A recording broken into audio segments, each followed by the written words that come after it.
Cape Cod Broadcasting weaves the listening environments of 99.9 WQRC, Ocean 104.7, WFCC Classical 107.5, Cape Country 104, and CapeCon.com's website experience to reflect the lifestyles of the people who live, work, and play on Cape Cod. We hope that you enjoy this podcast. Good morning. I'm Laura Reckford, and this is Sunday Journal. I'm talking today with Julie Sieben of Orleans, who has just come out with a new book called 6 Weeks to Love Running, How to Have a Love Affair with Running. Julie, welcome to the show. Thank you for having me, Laura. And let's start with your background. How did you get into this topic? And I believe you also are a medical professional, so tell me about that. My background is in fitness. I have my undergraduate degree in exercise science, and a little bit later, after graduating in exercise science, I decided to go back to school and got my doctorate in chiropractic. I have always been into fitness. As a young person, I was a gymnast and actually herniated a couple of discs in my back, which is how I got introduced to chiropractic. And it turned out that the thing that helped me the most as far as healing my back was exercise. I got into yoga and exercise and running over time. And then decided to move on to integrate my fitness, my love for fitness, and my interest in back health as a chiropractor. And then in addition to being a chiropractor, you were also a yoga and fitness instructor, I think. Tell us about that. Yep, that's right. As soon as I could get certified to become a fitness professional, I did. When I was 18, I started teaching group exercise, aerobic dance, step aerobics, and things like that. And then during my professional life as a fitness professional, I started to get involved in yoga and got trained through Yoga Fit. And so I teach a couple of fitness classes here on the Cape. I teach a class called Hip and Back Therapy, which is Pilates and yoga based. And how did you come to be on Cape Cod? Well, that's an interesting question. I was actually here teaching a personal training certification. I was teaching a seminar and met somebody here. I'm from more the Weymouth area. I met somebody and started dating him, and it's interesting. I didn't tell you this, but he actually just proposed to me last night. Oh, congratulations. So this is good timing for the show. And when did you start running? When did I start and when did I start enjoying running? So there's sort of two answers there. I started running in high school. I was a soccer player, and we used to have to run and do all those suicides and those sprints, and I hated it. I hated running. I used to actually hide in the woods occasionally and catch up with my group later. And I think what it was for me, that it was just I was running too fast. It wasn't at a pace that worked for me. But my nature is, if I don't like something or I find something difficult, I always want to know why and learn how to enjoy it and get better at it. So in my undergrad, when I was at UMass Boston, that's when I started to develop my own personal running program and learned more about it, learned more about pacing and breathing. I ran at a pace that worked for me, and that's when I actually started to enjoy running. And that's so interesting because it comes around to your book that you didn't enjoy it at first. And so this book is really about showing people how they can enjoy it, perhaps. Now, this is your first book. Why did you decide to write a book on the topic? This book comes from a class that I used to operate in Braintree and other locations. I put together a 6 weeks class with the same title, 6 Weeks to Love Running, because I found that everybody, including myself, wanted to run and wanted to love running. There's something alluring about running, but I also felt most people would say to me, but I hate running. I can't breathe. I hate it. So I put together this workshop, this class, where I met with a group of mostly women once a week, and I gave them homework every week, which was essentially the skeleton of this book. So we'd meet together and we would run, and I'd give them homework assignments to do on the off days, which included a progressive running, walking program, strength exercises, flexibility exercises. So that's where this book came from that workshop that I used to operate that was actually really successful, and I'd like to run it again here on the Cape.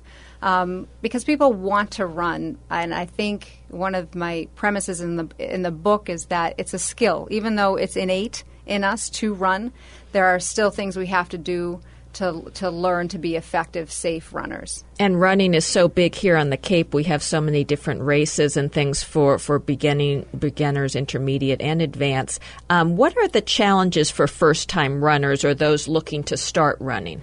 That's a good question, Laura. I think one of the biggest challenges in running, in fitness in general and starting running, is that we tend to do too much too soon. We go from 0 to 100 without any preparation or much forethought. So I think doing too much too soon as far as the training program is a challenge. And also improper progression. I think we don't really know how to gently overload the musculoskeletal and cardiorespiratory system, so we either end up burned out, hurt, frustrated, or unmotivated because we did too much too soon. Now, when people are first starting a program, because you say that that's one of the dangers is too much too soon, what would you say is a good distance when you're first starting?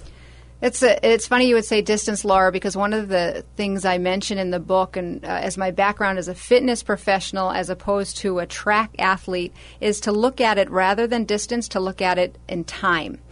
So time spent out on the treadmill or on the roads is, I think, a little bit easier to wrap your head around than looking at, I have to go run a mile. So in the book, my training program doesn't talk about distance, it's about time. So I think as far as a good time out, 10, 20 minutes if you haven't done anything, and doing a walk-run sort of program to, again, gradually stress and overload the musculoskeletal system. And then it's the idea that you would progress slowly, so don't think about, as you say, maybe that you want to do a mile within a couple of weeks, that you're going with time rather than distance, and that you slowly increase. Is that what you recommend? Yep, that is what I recommend, so that you slowly increase your running time over your walking time. So this essentially is a walk-run program. And a lot of the programs you look online, a Couch to 5K, they're exactly that. They're a walk-run program. As you gradually increase your running time, you decrease your walking time.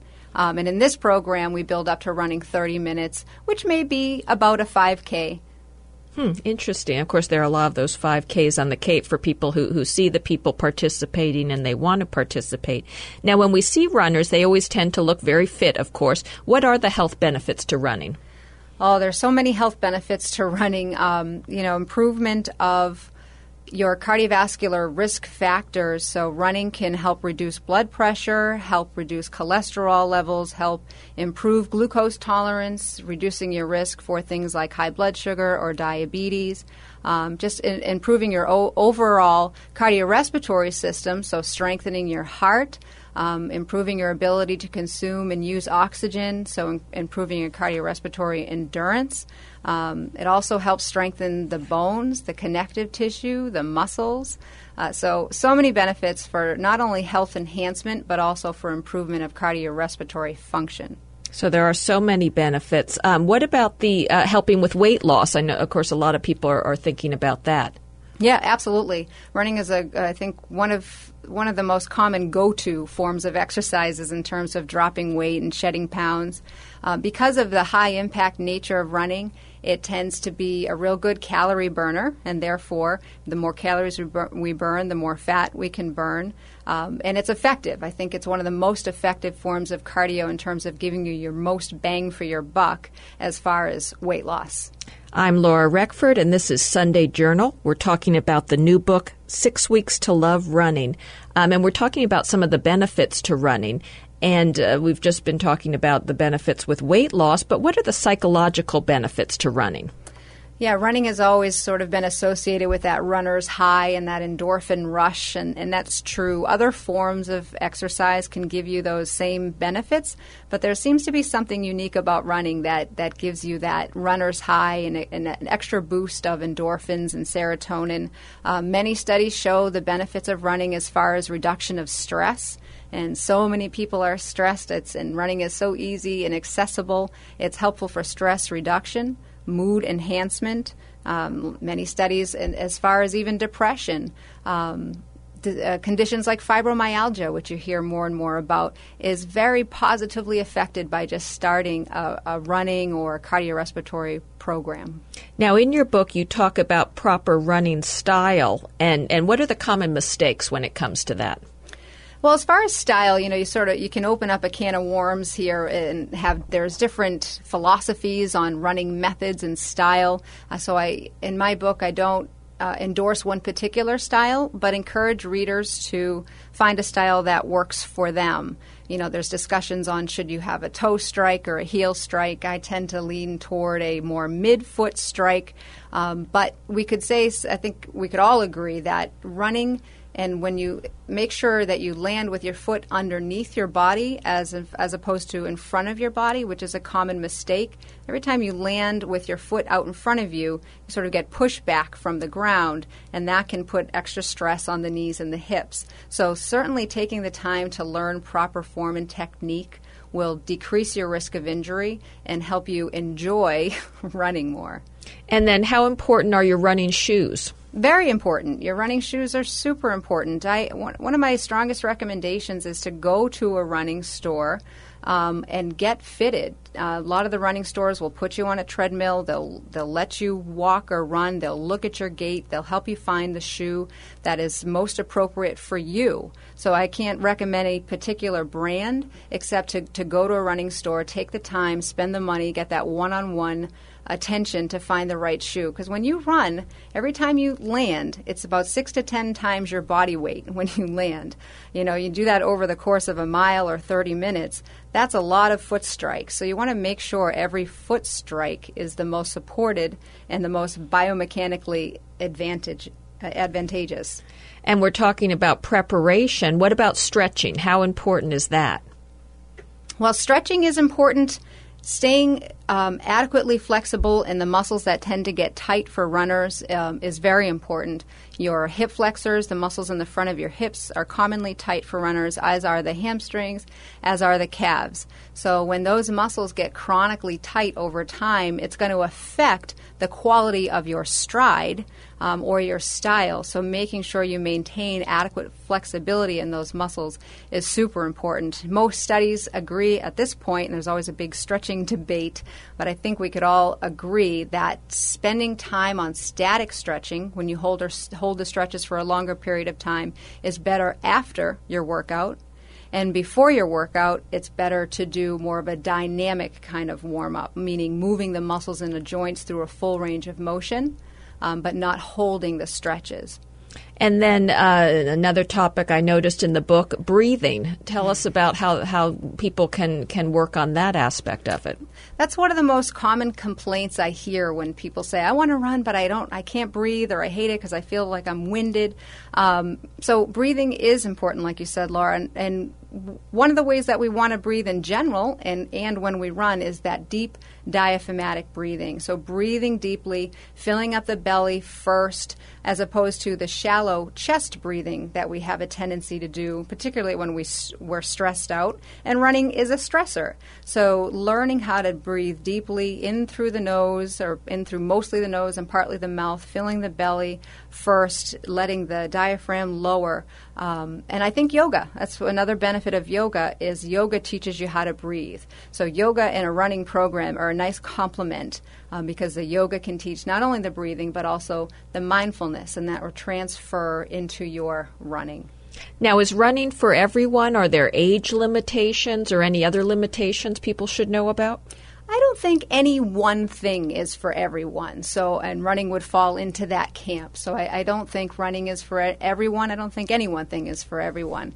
I can't think of a particular age limitation, but some of the considerations would be if someone has a significant amount of weight to lose. I mentioned that in the book, and in the book there's a walking program that may be more appropriate for somebody to start with, something that's lower impact until you lose the amount of weight you need to lose. So someone who's 50 or 100 pounds overweight, I think they'll be doing, and someone would probably debate this, but I think they'd be doing more damage to their joints to start with a running program right away. I think it's helpful to limit high-impact activity, particularly in the beginning, and then ease into it more gradually. Somebody who has a history of a lot of knee injuries or trauma or surgeries, running may not be the best thing for that person. As far as age, I would say osteoporosis is connected with age. So someone who has a more moderate to severe osteoporosis, high-impact activity, should be limited for those folks too.